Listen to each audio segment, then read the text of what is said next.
اللہ تعالیٰ کی قدرت کا مظاہرہ ہر جگہ نظر آتا ہے، خاص طور پر جب وہ ہمیں مشکل حالات سے نکال کر عروج کی طرف لے جاتا ہے۔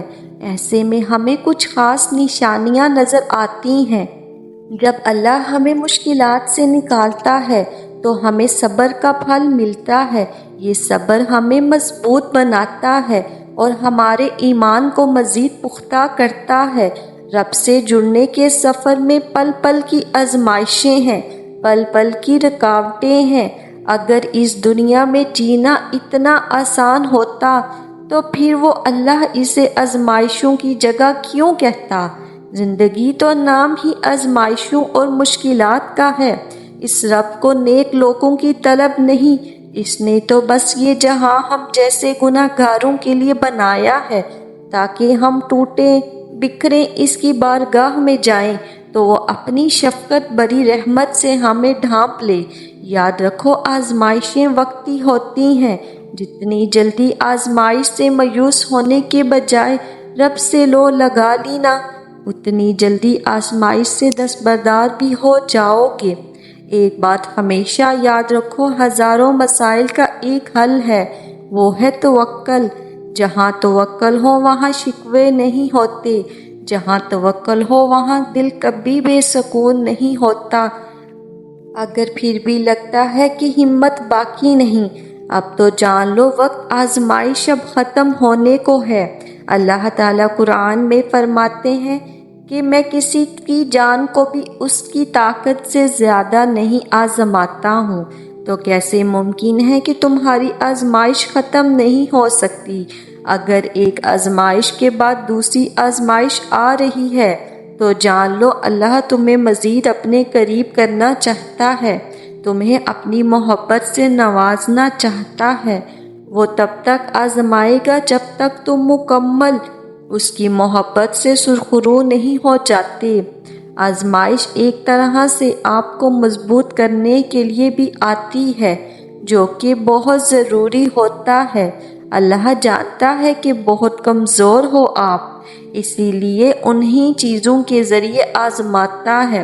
وہ آپ کے من پسند ہوتی ہیں، اور یقین کرو اسی آزمائش سے آپ اتنے مضبوط ہو جاتے ہو کہ کوئی آپ کو کچھ بھی بول دے آپ کو فرق نہیں پڑتا، کیونکہ آپ خود بھی مضبوط ہو جاتے ہو اور اللہ سے آپ کا رشتہ بھی مضبوط ہو جاتا ہے۔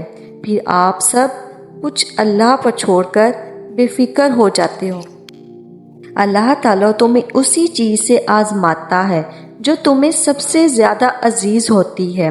وہ تمہیں تمہاری من پسند چیز کے ہاتھوں بے بس کر دیتا ہے، اور پھر وہی بے بسی تمہیں سجدہ کرواتی ہے، اور تم اپنی فریاد لے کر جب اس کے آگے خالی جھولی پھیلاتے ہو وہ تمہیں نوازنے کی ٹھان لیتا ہے۔ ناممکن اللہ کے لیے کچھ بھی نہیں ہوتا، وہ ممکن تمہارے لیے بناتا ہے، اور پھر جب تم مانگنے کا تسلسل نہیں توڑتے ہو نا، تب وہ بھی تمہیں دینے کا وسیلہ بنا رہا ہوتا ہے۔ تم اپنی مرضی سے دعا نہیں کرتے ہو، بلکہ تمہارے دل میں دعا کا خیال ڈالتا ہے، کیونکہ وہ تمہاری چاہت پر بھی پہلے سے راضی ہوتا ہے۔ آزمائشیں تو بس ایک بہانہ ہوتی ہیں، بس تمہارے ہاتھوں کی دعاؤں میں اٹھنے کی دیر ہوتی ہے اور نصیب موڑ دیا جاتا ہے۔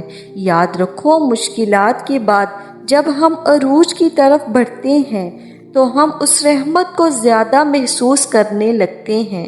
آزمائش تب شروع ہوتی ہے جب کوئی چیز جان سے زیادہ پیاری ہو جاتی ہے، جب اس سے خود سے زیادہ محبت ہو جاتی ہے، پھر اللہ اس محبت کو امتحان لیتا ہے۔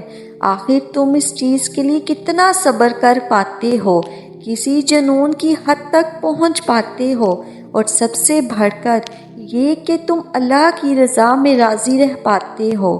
اللہ کو تمہاری عبادتوں کی ضرورت نہیں ہے، اس کی عبادت کے لیے سارا جہاں ہے، وہ تو بس تم سے محبت چاہتا ہے۔